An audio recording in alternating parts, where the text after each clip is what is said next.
오늘 하나님께서 우리에게 주시는 말씀은 사도행전 15장 1절에서 5절까지 말씀입니다. 사도행전 15장 1절에서 5절까지 말씀 우리 함께 읽겠습니다. 어떤 사람들이 유대로부터 내려와서 형제들을 가르치되 너희가 모세의 법대로 할례를 받지 아니하면 능히 구원을 받지 못하리라 하니 바울 및 바나바와 그들 사이에 적지 아니한 다툼과 변론이 일어난지라 형제들이 이 문제에 대하여 바울과 바나바 및 그 중에 몇 사람을 예루살렘에 있는 사도와 장로들에게 보내기로 작정하니라. 그들이 교회의 전송을 받고 베니게와 사마리아로 다니며 이방인들이 주께 돌아온 일을 말하여 형제들을 다 크게 기쁘게 하더라. 예루살렘에 이르러 교회와 사도와 장로들에게 영접을 받고 하나님이 자기들과 함께 계셔 행하신 모든 일을 말하며 바리새파 중에 어떤 믿는 사람들이 일어나 말하되 이방인에게 할례를 행하고 모세의 율법을 지키라 명하는 것이 마땅하다 하니라. 아멘. 유대인들에게 있어서 가장 중요하게 생각하는 세 가지 규례가 있는데요. 첫 번째는 할례고, 두 번째는 안식일이고, 세 번째는 정결례를 거친 음식을 먹는 것입니다. 세 번째 정결례를 거친 음식에 대해서 먼저 말씀을 드리면 레위기 11장에 보면 하나님께서 먹을 수 있는 것과 먹지 말아야 될 것을 말씀하고 있는데요. 그 기준이 무엇인지 사실 정확하게는 알 수는 없지만 분명한 것은 하나님께서 먹지 말라고 하는 그 음식을 계속 먹게 되면 사람의 건강에 좋지 않다고 하는 것입니다. 또 먹을 수 있는 것도 그냥 먹어서는 안 되고 정결례를 거쳐서 먹어야 한다고 말씀을 하고 있습니다. 오늘날 유대인들이 모여 사는 곳에 가면 마트에 코셔라고 하는 팻말이 붙여 있는 것이 있는데요. 그것은 무엇이냐면 정결례를 거친 음식을 파는 그런 코너가 따로 있습니다. 그래서 유대인들, 특별히 보수적인 유대인들은 철저하게 성경에서 말씀하는 하나님께서 먹지 말라고 말씀하신 것을 먹지 않고 하나님께서 먹으라고 하는 것들만 또 정결례를 거친 것을 먹게 되는데 분명한 것은 이렇게 음식 생활을 하는 사람들, 이 유대인들이 전 세계적으로 가장 건강한 사람들 쪽에 속해져 있다고 하는 것입니다. 이런 하나님께서 먹지 말라는 것, 또 하나님께서 먹어도 된다고 하는 것을 구분해서 먹을 때 우리의 몸의 피가 깨끗하게 된다고 하는 것입니다. 또 이들이 중요하게 생각한 것이 안식일 규정이었는데 출애굽기 20장 8절 말씀에 보면 안식일을 기억하여 거룩하게 지키라라고 말씀하는 말씀을 하고 있습니다. 이것은 십계명 중에 하는 말씀이죠. 그래서 안식일을 지키는 것은 이스라엘 백성들, 유대인들에게는 정말 중요한 문제였습니다. 그런데 입으로는 안식일을 잘 지켜야 된다고 분명히 말하고 있지만 이 사람들이 안식일을 제대로 지키지는 않았다는 거죠. 이사야서 58장 13절부터 14절 말씀해 보면 만일 안식일에 내 발을 금하여 내 성일에 오락을 행하지 아니하고 안식일을 일컬어 즐거운 날이라 여호와의 성일을 존귀한 날이라 하여 이를 존귀하게 여기고 내 길로 행하지 아니하며 내 오락을 구하지 아니하며 사사로운 말을 하지 아니하면 내가 여호와 안에서 즐거움을 얻을 것이라. 내가 너를 땅의 높은 곳에 올리고 내 조상 야곱의 기업으로 기르리라. 여호와의 입의 말씀이니라 라는 말씀을 하고 있습니다. 이 말씀을 이렇게 하는 이유가 뭘까요? 다시 한번 말씀을 보면 만일 안식일에 내 발을 금하여 내 성일에 오락을 행하지 아니하고 안식일을 일컬어 즐거운 날이라 여호와의 성일을 존귀한 날이라 하여 이를 존귀하게 여기게 된다면 이라고 말씀하고 있죠. 이 말씀을 왜 할까요? 이렇게 하지 않는다는 거죠. 이스라엘 백성들이 입으로는 안식일을 잘 지켜야 된다고 말했지만 안식일을 자기를 위한 날로 삼았다는 것입니다. 안식일에 장사하고 안식일에 자기의 오락을 위해서 시간을 보내었다는 거죠. 안식일을 정한 이유가 뭡니까? 6일 동안 열심히 일하고 한 날을 정해서 그 날은 하나님 앞에 나와서 하나님을 예배하고 하나님을 기억하며 하나님과 교제하는 날로 삼으라고 하는 것입니다. 하나님께서 욕심이 많으셔서 그렇게 하시는 것이 아니라 사람이 계속 일하게 되면 사람의 육체도 견딜 수가 없는 것이죠. 우리의 영혼도 하나님 안에서 하나님의 말씀을 듣고 안식을 얻어야 하는 것입니다. 오늘 우리로 얘기하자면 주일을 말하는 것입니다. 우리가 주일에 하나님 앞에 나와서 하나님 말씀 듣기를 사모하고 하나님을 예배하고 하나님을 만남으로 말미암아 어떻게 된다고요? 이사야서 말씀을 가지고 이야기한다면 여호와 안에서 즐거움을 얻게 될 것이다 라고 말씀하고 있다는 것입니다. 우리가 하나님을 만날 때 참된 평안을 누릴 수 있고 우리가 하나님의 말씀을 듣고 하나님을 온전히 예배하며 친밀한 교제할 때 세상이 줄 수 없는 하나님께서 주시는 평안함을 누릴 수 있게 된다고 말씀해주고 있다고 하는 것입니다.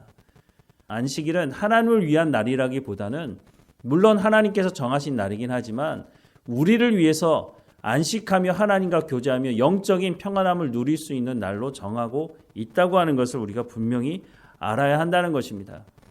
우리가 살다 보면 바빠서 주의를 지키지 못할 때도 있겠죠. 하지만 우리의 마음조차 주님께 두지 못하고 있다면 그건 심각한 문제가 있을 것입니다. 우리가 주의를 하나님 만나는 날로 삼고 우리가 하나님 앞에 예배하러 나올 때 하나님 내 가운데 말씀해 주십시오.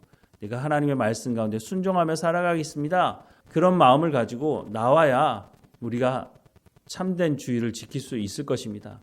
구약 말씀에 안식일에 대한 말씀을 할 때마다 이스라엘 백성들이 하나님과 거리를 멀리하고 타락한 상태에 있었다는 것을 알 수 있습니다.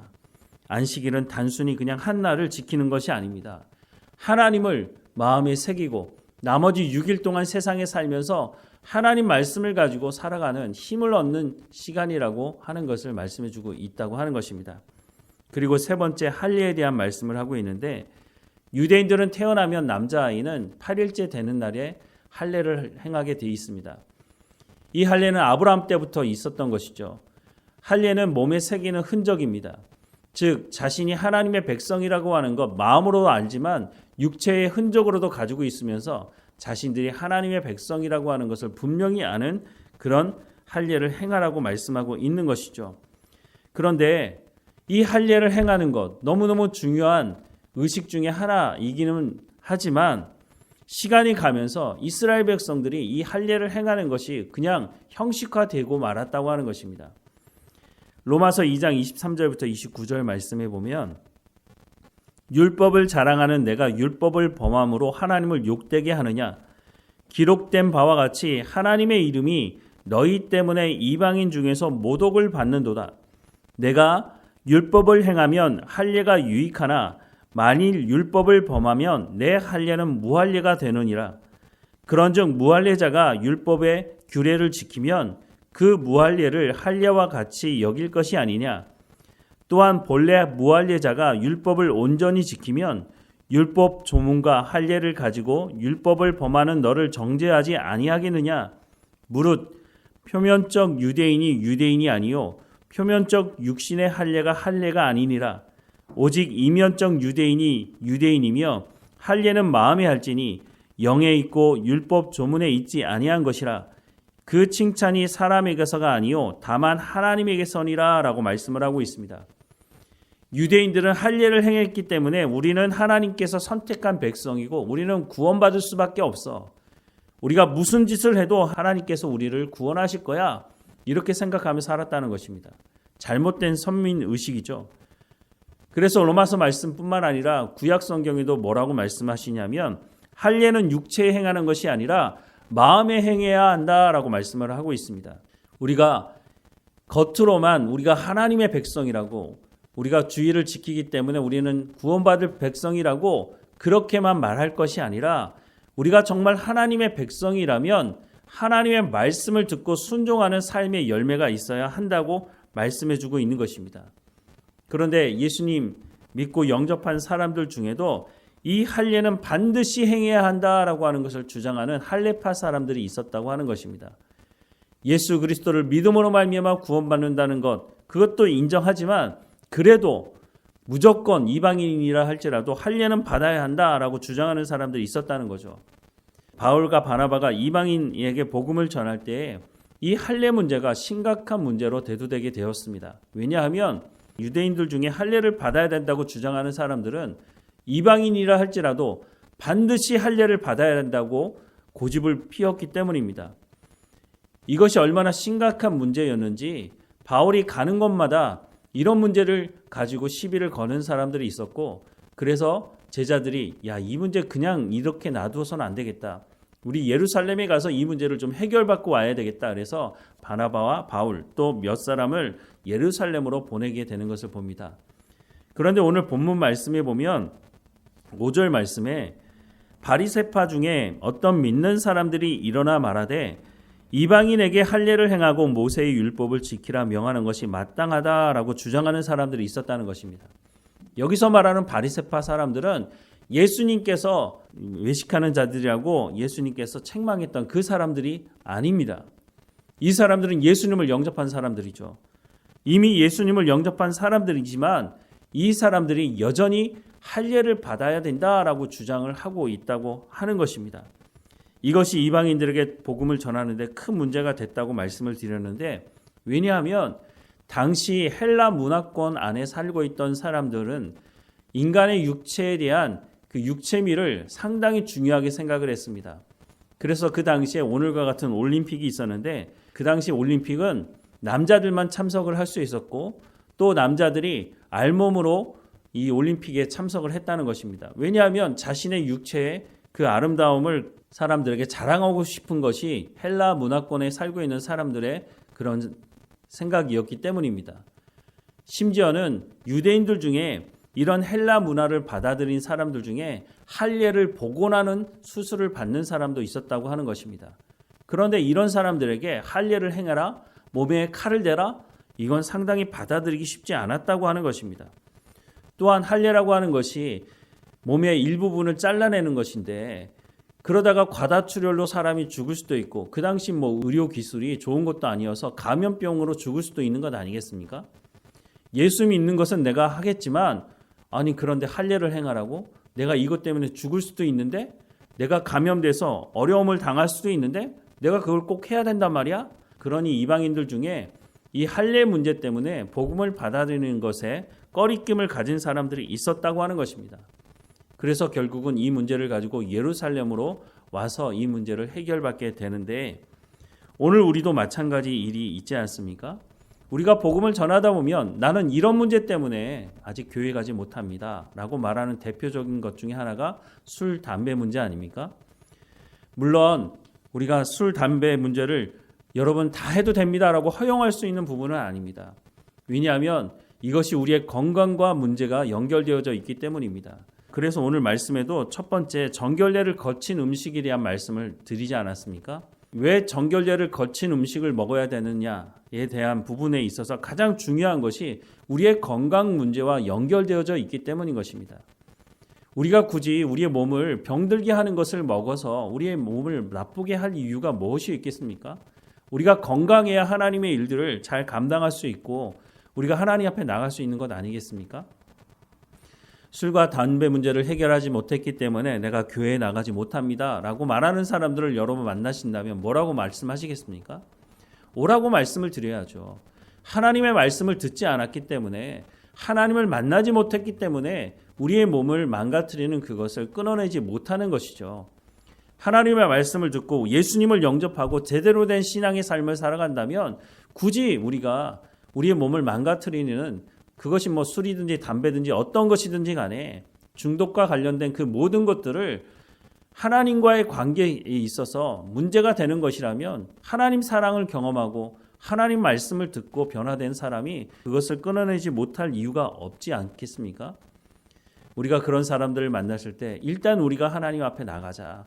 그것이 당신의 삶을 붙들고 당신의 삶을 망가뜨리는 것이라면 그것을 해결될 때까지 기다리지 말고 지금 하나님을 영접하고 하나님 말씀을 들어보자. 하나님께 나가면 하나님께서 이 문제를 해결하실 길을 하나님께서 보이지 않겠느냐? 라고 전도를 하는 것이 맞지 않을까요?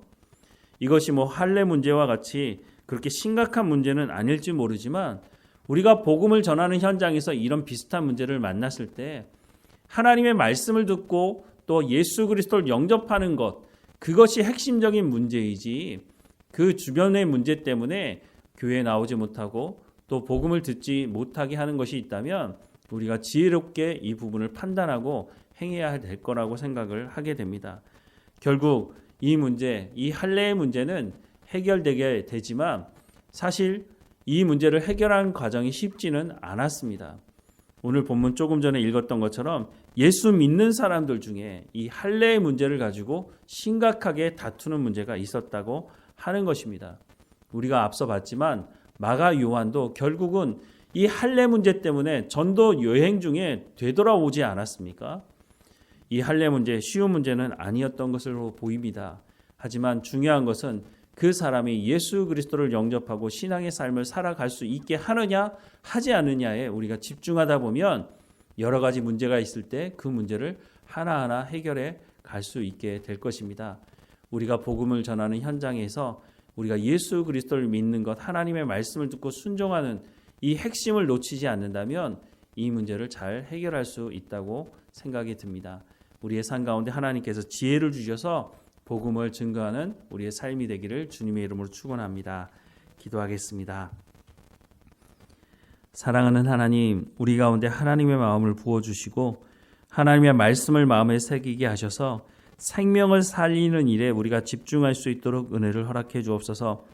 복음을 전하다가 여러 가지 문제를 만났을 때 그것이 예수 그리스도를 믿는 일에 방해가 되는 것이면 모르겠지만 우리가 잘못된 관습과 잘못된 전통에 얽매여서 복음을 전하는 그 일에 걸림돌이 되지 아니하도록 우리 가운데 지혜를 허락해 주시고 우리 가운데 생명을 살리는 일이 무엇인지에 대해서 분명하게 알게 하셔서 우리가 복음을 담대하게 전하고 하나님의 말씀을 그 사람들에게 소개하고 함께 예배하는 자리 가운데 나갈 수 있도록 성령께서 모든 일을 주관하시고 우리 가운데 지혜와 명철을 허락해 주옵소서.